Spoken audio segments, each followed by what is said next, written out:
വസഖത്തൽ ആയിം ഫഅലൈഹി ലഅനത്തുല്ലാഹ്.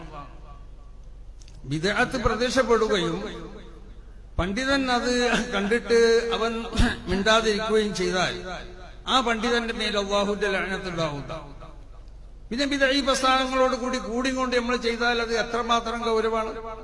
അതുകൊണ്ടല്ലേ നബി സല്ലല്ലാഹു അലൈഹി വസല്ലം തങ്ങൾ പറഞ്ഞത്, മൻ വഖറ അഹ്ല ബിദ്അ, ബിദ്അത്തിന്റെ അഹ്ലുകാരെ ഒരാൾ ബഹുമാനിച്ചാൽ ഫഖദ് അആന അലാ ഹദ്മിൽ ഇസ്ലാം, ഈ വിശുദ്ധമാവുന്ന ദീനിനെ പൊളിച്ചു കളയുക, ആ പൊളിക്കുന്നതിന്റെ മേൽ അവൻ സഹായിച്ചു.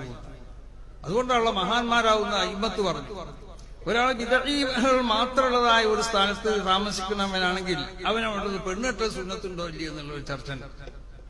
അവിടെ മഹാന്മാർ പറഞ്ഞു അവനവിടുന്ന് പെണ്ണെട്ട സുന്നത്തില്ല. കാരണം എന്തുകൊണ്ടാണ്? അവിടുന്ന് കുട്ടികളുണ്ടായിക്കാണെങ്കിൽ ആ കുട്ടികളും ബിദ്അഈ പ്രസ്ഥാനത്തിലേക്ക് പോയിക്കൊണ്ട് ബിദ്അഈ കുട്ടികളാവാൻ സാധ്യതയുണ്ട്. അത്രമാത്രം ആ കാര്യം ശ്രദ്ധിക്കണം എന്നാ മഹാന്മാരാവുന്ന അയിമ്മത്ത് പറഞ്ഞിട്ടുള്ളത്. കാരണം അത് ദീനിന്റെ ഒരു വശമാണെന്ന് മനസ്സിലാക്കിക്കൊണ്ട് ജനങ്ങളെ അതിലേക്ക് ആകർഷിച്ച്, കുട്ടികളെ അതിലേക്ക് ആകർഷിച്ച് ആ കുട്ടികൾ പിന്നീട് ബിദ്അഈകളാവാൻ സാധ്യതയുണ്ട്. അതുകൊണ്ടാണ് നമ്മുടെ മഹാന്മാരാവുന്ന ഉസ്താദന്മാർ വളരെ ശക്തമായ ബിദ്അഈകളോടുള്ളതായ ആ സമീപനത്തിൽ അവർ ശക്തമായ ഒരു നിലപാടാണ് സ്വീകരിച്ചിട്ടുള്ളത്. ആ നിലപാട് തന്നെയാവണം നമ്മുടെ SKSFന്റെ കുട്ടികളെ നിങ്ങളൊക്കെ സ്വീകരിക്കുന്നതായ നിലപാട്. അപ്പൊ സമസ്ത കേരള ജംഇയ്യത്തുൽ ഉലമ അത് അതിന്റെ നയങ്ങൾ പറയും. അത് ഏതെങ്കിലും ഒരു പാർട്ടിനുള്ള വിദ്വേഷം കൊണ്ടിട്ടോ അല്ലെങ്കിൽ ഏതെങ്കിലും ഒരു മതസംഘടനയുള്ള എതിരുകൊണ്ടിട്ടൊന്നല്ല. സമസ്ത കേരള ജംഇയ്യത്തുൽ ഉലമന്റെ ജോലി അതാണ്. അത് ഇവിടെ ബിദ്അഈകൾ ഇവിടെ വരുമ്പോ ആ ബിദ്അഈ ആശയങ്ങളെ തുറന്ന് ജനങ്ങളുടെ മുന്നിൽ വിശുദ്ധമായ ദീനിനെ ഇവിടെ നിലനിർത്തുക. ആ ദീൻ നബി സല്ലല്ലാഹു അലൈഹി വസല്ലം തങ്ങളിലേക്ക് അല്ലാഹു സുബ്ഹാനഹു വ തആല അവതരിപ്പിച്ച ആ ദീൻ, അതിനെ മനസ്സിലാക്കാനുള്ള മാനദണ്ഡം നബി സല്ലല്ലാഹു അലൈഹി വസല്ലം തങ്ങൾ പറഞ്ഞു. ആ മാനദണ്ഡത്തിന്റെ അടിസ്ഥാനത്തിലാവണം ആ ദീനിനെ മനസ്സിലാക്കേണ്ടത്. ആ മാനദണ്ഡം തെറ്റി മനസ്സിലാക്കിയാൽ അവിടെയാണ് ബിദ്അത്ത് വന്നുകൂടുന്നത്.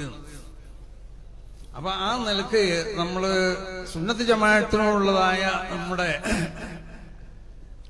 ഒരു ആദരവ്, ബഹുമാനം അത് നമ്മളെ മനസ്സിലുണ്ടാവണം. ബിദ്അഈ പ്രസ്ഥാനങ്ങൾ, കള്ളത്തരീഖത്തുകൾ, അവരോടുള്ളതായ ആ സമീപനം അത് പഴയ സമീപനത്തിൽ തന്നെ നമ്മൾ നിർബന്ധമായും കൊണ്ടിട്ടും ഉറച്ചു നിൽക്കണം. ഇത് വളരെയധികം ശ്രദ്ധിക്കേണ്ടത് SKSFന്റെ കുട്ടികളാണ്. കാരണം ഇങ്ങനത്തെ ബിദ്അഈ ആളുകളുമായിട്ട് അധികം ബന്ധപ്പെടാനുള്ളതായ സാധ്യതകൾക്കുണ്ടായതുകൊണ്ട് അവരുമായി ബന്ധപ്പെടുമ്പോൾ ആശയത്തിലേക്ക് ബിദ്അഈ ആശയങ്ങൾ കടന്നു വരാൻ സാധ്യതയുണ്ട്.